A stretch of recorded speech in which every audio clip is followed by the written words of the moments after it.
Now I would like to take the level of conversation to more into the book, and permit me to ask you, how did you become familiar to the stories, How what? the stories of Gate of the Sun? I mean, how did you become acquainted with them?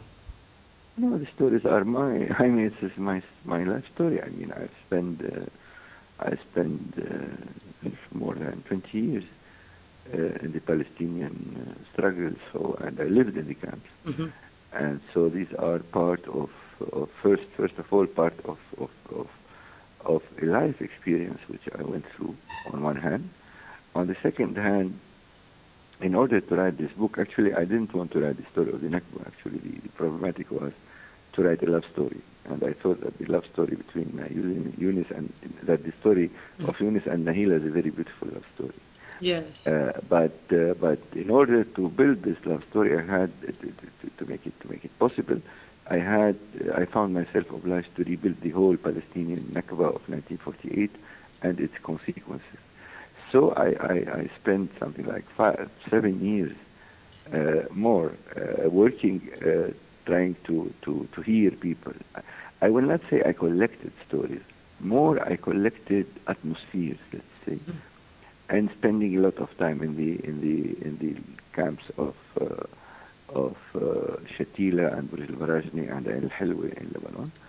And I tried because there are all the inhabitants are from Galilee, and my novel is taking place between Galilee and Lebanon, and I try to understand deeply the atmosphere, the Galilean atmosphere, if one can say, and the atmosphere of the peasants, and we must take into consideration that the stories, what's written about Palestine in literature, is mainly based upon the experience of cities. You have Aid al-Haifa of Hassan Kanafani, which is Haifa. You have Saeed, the peace optimist of Emir Habibi, which is taking place also in Haifa. You have Walid Masoud of Ibrahim Jabra, which is partly taking place in Jerusalem. The Palestinian countryside, where the 80% of the Palestinian people lived, because 80% of the Palestinians are peasants, was practically not part of literature. So what I try to do is to take this experience of the Galilean experience and to understand it and to be sensitive to it in order to write the story. So this is how things worked out. It was really, really a beautiful work. I mean, we had faces in front of us when we were reading it. Thank you.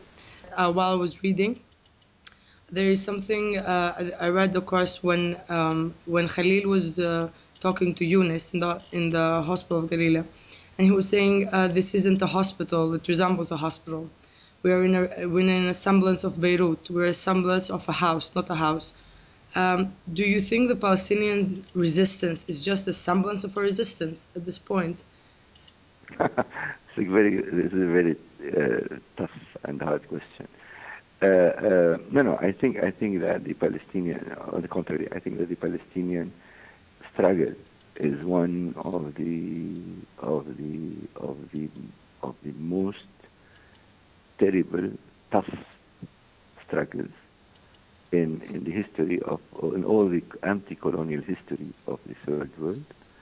I think that what the Palestinians are facing is the most terrible kind of colonialism, and I think that the story of the resistance also now, although now we can see in it a lot of losses, we can see a lot of failures, but I think the overall story of the Palestinian resistance is one of the greatest stories of the human history.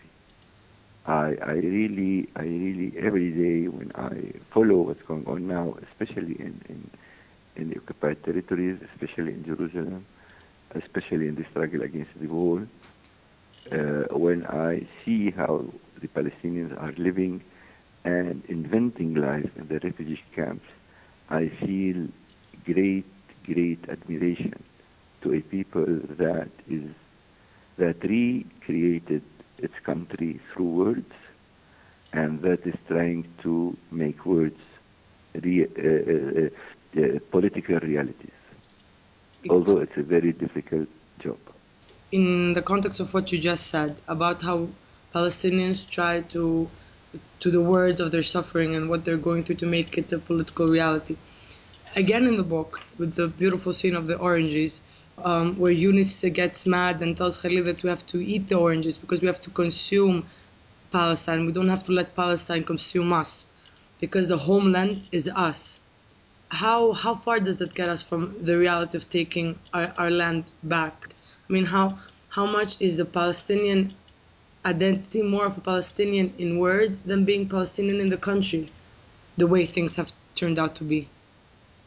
No, actually, first you have to ask Yunus, not me, because it was said by Yunus, not me. You must not. It's not me who's speaking in the novel. In the novel, actually, my role as a novel was to hear my characters and my heroes, and to take them very seriously, and to accept their independence, and to respect them. So it's not me who's speaking, but as far as I understood from Yunus. Yunus meant that Palestine is the Palestinians. There is no Palestine without Palestinians, and the Palestinians make Palestine, and the Palestinians give the meanings of the symbols of Palestine. If the oranges became symbols of Palestine, it's not that we have to adore the oranges. We have to eat them.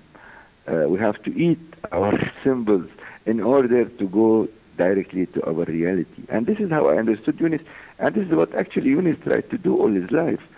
And of course, this struggle, a man going back every time going to meet his wife, he was under the danger of death, and he